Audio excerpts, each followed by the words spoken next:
নমস্কার। কাশিদাসী মহাভারত গদা পর্ব। সোমতীর্থ প্রস্তাবে কার্তিকেয়র জন্মকথায় কহেন বৈশ্বস্পায়ন শুনো এক মনে, সোমতীর্থে রাম চলিলেন পর্যটনে। তথা গিয়া স্নান দান করি বহুতর, বসন কাঞ্চন গাভী দিলেন বিস্তর। জিজ্ঞাসেন জন্মের জয় কহ তপধন, সোমতীর্থ নাম হইল কিসের কারণ। মুনি কহে প্রকাশিব সেই ইতিহাস, এক মনে শুনো রাজা করিয়া বিশ্বাস। পূর্বকালে শিব দুর্গা কৈলাস শিখরে, অত্যন্ত আকুল চিত্ত শয়ন মন্দির। বহুকাল দুইজনে হয় রতিরঙ্গ, বিপরীত প্রেম বারে নাহি হয় ভঙ্গ। মহেশের বীর্য তবে পরে যেই কালে, অসহ্য দেখিয়া গৌরী ফেলে গঙ্গা জলে। সহিতে নারিলা গঙ্গা শিব বীর্য তাপ, অকস্মাৎ তার হৃদে হইল মহাকাপ। গঙ্গা ভাসাইয়া শয়ে স্বরমূলে ফেলে, জন্মুক কুমার তাহে জন্মে শুভকালে। কৃত্তিকা প্রভৃতি ছয় চণ্ডমার নারী, উত্তম কুমার দেখি নীলকোলে করি। সমান ধারাতে স্তন দেয় ছয় মুখে, কার্তিকেয় বলি নাম রাখিলেন সুখে।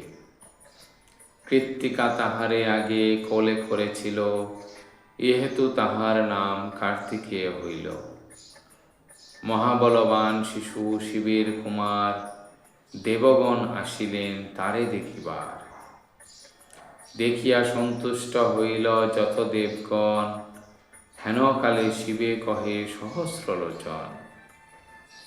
দেবসেনা কন্যা আছে পরম সুন্দরী, কার্তিকে বিবাহ দিব কহ ত্রিপুরারি। দেবসেনাপতি নাম হইবে ইহার, তারকাদি অসুরের করিবে সংহার।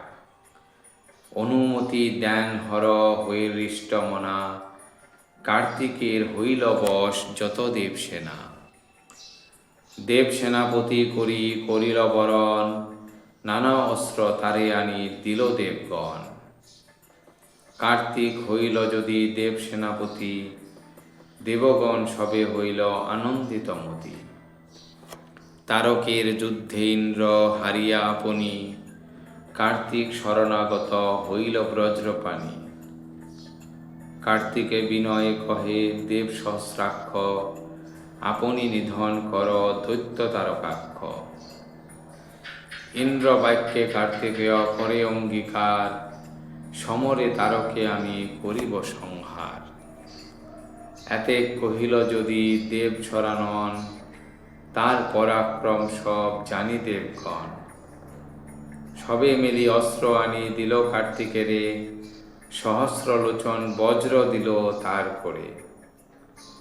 শঙ্কর দিলেন শূল বিষ্ণু চক্রবাণ, যাহার প্রতাপে দৈত্য নাহি ধরে টান।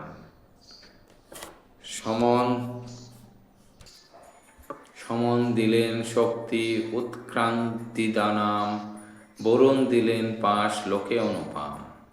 সর্ববলে যুক্ত হয়ে যত দেবগণ, কার্তিকের সঙ্গে রণে করেন গমন। নানা বাদ্য বাজাইছে যত দেবগণ, শুনিয়া তারকাসুর কোপাবিষ্ট মন।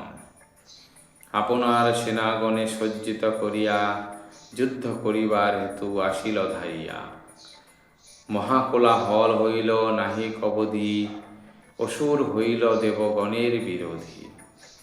দুই দলে মহাযুদ্ধ হয় ঘোরতর, ভয়ে পালাইয়া গেল সকল অমর।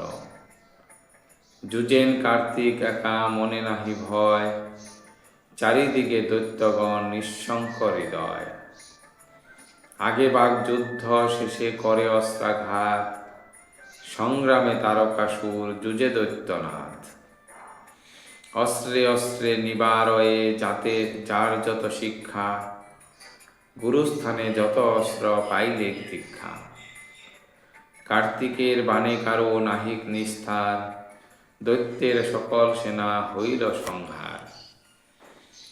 পন্তপুত করি শক্তি লইলেন করে, কার্তিক মারেন তাহা তারক অসুরে। শক্তির আঘাতে দৈত্য চূর্ণ হইল ঠায়, শেষ সেনাপতি যত সকলে পলায়। বান নামে সেনাপতি তারকের ছিল, ভয়ে পলাইয়া ক্রৌঞ্চ পর্বতে রহিল। পর্বতের মধ্যে ছিল অতল গহ্বর, গোপনে রহিল দৈত্য তাহার ভিতর। বান্না মারিল দেবগণের হুতাশ, অঞ্জলি করিয়া কহে কার্তিকের পাশ। বান যদি না মারিল নহে ভালো কার্য, কোন দিন দেবে মারি লবে দেব রাজ্য। এতে কহিল যদি যত দেবগণ, বানেরে মারিতে চলিলেন সরানন। বান ছিল কৌঞ্চ গিরি গহ্বরে পশিয়া, সরে শক্তিধর গিরি ফেলে ভেদিয়া। বানাঘাত ভয়ে বান দৈত্য পলাইল, কার্তিকের নাম কৌঞ্চ দারণ হইল। ব্রহ্মার বচনে সেই স্থান তীর্থ হয়, স্নানদানে সেই স্থানে বহু পাপ ক্ষয়। মুনি বলে এই কার্তিকের জন্ম কথা, হলধর হইলেন উপনীত তথা। স্নানযজ্ঞ করিলেন দান নাহি শেষ, ব্রাহ্মণ ভোজন করাইলেন বিশেষ। বদর পাচন তীর্থে গেলেন লাঙ্গুলি, স্নানদান করিলেন হয়ে কুতূহলী। জিজ্ঞাসেন জন্মের জয় কহ তপোধন, কেন হইল তীর্থ নাম বদর পচন। ভারতের পুণ্য কথা পীযূষ সমান, যাহার শ্রবণে নর হয় পুণ্যবান। ধন্যবাদ।